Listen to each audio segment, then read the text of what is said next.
صدیوں کی پرانی تاریخ کی گہرائیوں سے جب ہم جھانکتے ہیں تو وہاں ہمیں ایک ایسا ہیرو ملتا ہے جو نہ صرف مسلمانوں کا بلکہ ساری انسانیت کا فخر ہے۔ ایک ایسا سپاہی جو رحم دل بھی تھا اور عادل بھی، ایک ایسا سلطان جس نے دنیا کو یہ دکھایا کہ طاقت کا مطلب ظلم نہیں بلکہ انصاف ہے۔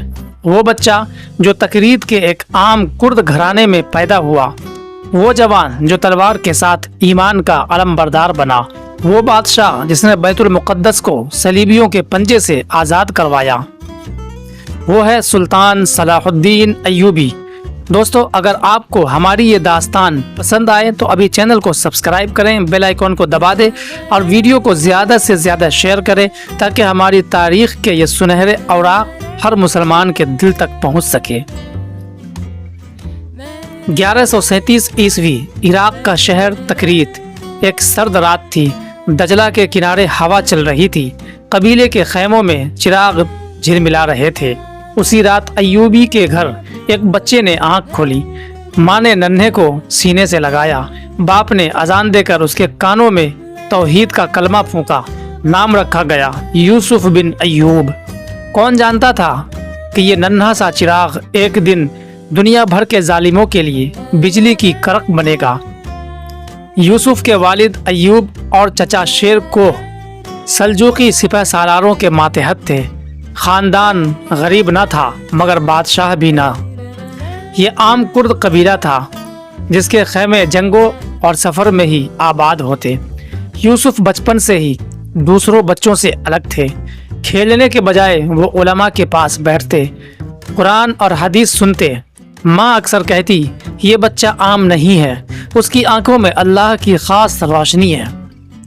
جب وہ بڑے ہوئے تو والد نے انہیں دینی تعلیم کے ساتھ ساتھ فنون حرب بھی سکھائے، گھوڑ سواری، تیر اندازی، تلوار چلانا، نیزہ بازی۔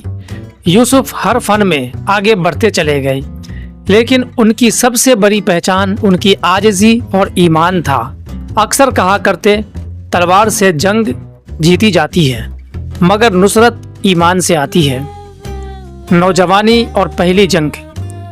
نوجوانی میں وہ چچا شیر کوہ کے ساتھ شام اور مصر کی مہمات پر نکلے۔ وہاں کے میدان جنگ میں وہ صرف ایک سپاہی کی حیثیت سے شامل ہوئے، مگر جب بھی کوئی مشکل گھڑی آئی تو وہ آگے بڑھ کر اپنے ساتھیوں کی جان بچائی۔ سپاہی آپس میں کہا کرتے، یہ ہے وہ جوان جس کے ہاتھ میں اللہ نے نصرت رکھی ہے۔ سپہ سالاری اور مصر کا اقتدار۔ 1169 میں تقدیر نے انہیں ایک نیا مقام دیا۔ مصر کمزور ہو چکا تھا اور فاطمی خلافت ٹوٹ پھوٹ کا شکار تھی۔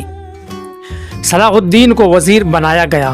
انہوں نے مصر کی سیاست سنبھالی، عدل قائم کیا، فاطمی خلافت کا خاتمہ کیا اور ایک مضبوط اسلامی سلطنت کی بنیاد رکھی۔ اب وہ صرف ایک کمانڈر نہ تھے بلکہ ایک سلطان تھے، سلطان صلاح الدین ایوبی۔ صلیبیوں کے خلاف طویل جدوجہد، مگر اصل امتحان ابھی باقی تھا۔ صلیبی طاقتیں بیت المقدس پر قابض تھی۔ سالوں تک صلاح الدین نے شام، عراق اور مصر کو ایک پرچم تلے جمع کیا۔ وہ جانتے تھے کہ جب تک امت بکھری ہے بیت المقدس آزاد نہیں ہو سکتا۔ انہوں نے دشمنوں سے کئی معرکے لڑے مگر سب سے عظیم معرکہ 1187 میں آیا، معرکہ حطین۔ گرمی کی ایک دوپہر تھی، صلیبی فوج پیاسی اور تھکی ہوئی تھی۔ صلاح الدین نے اپنی حکمت عملی سے ان کا پانی بند کر دیا۔ جب دونوں فوجیں میدان میں آئی تو صلیبیوں کی کمر ٹوٹ گئی، ہزاروں گرفتار ہوئے، یورپ کی صلیبی طاقتیں دہل گئی۔ مسلمانوں نے نعرے لگائے، اللہ اکبر، بیت المقدس اب قریب ہے۔ اکتوبر 1187 وہ دن آیا جس کا ہر مسلمان صدیوں سے انتظار کر رہا تھا۔ صلاح الدین فاتحانہ انداز میں بیت المقدس میں داخل ہوئے، لیکن یہاں انہوں نے وہ تاریخ رقم کی جو ہمیشہ یاد رکھا جائے گا۔ صلیبیوں نے جب یہ شہر لیا تھا تو مسلمانوں کو بے دردی سے قتل کیا تھا، مگر صلاح الدین نے عیسائیوں اور یہودیوں کو معاف کیا، عورتوں اور بچوں کو امان دی۔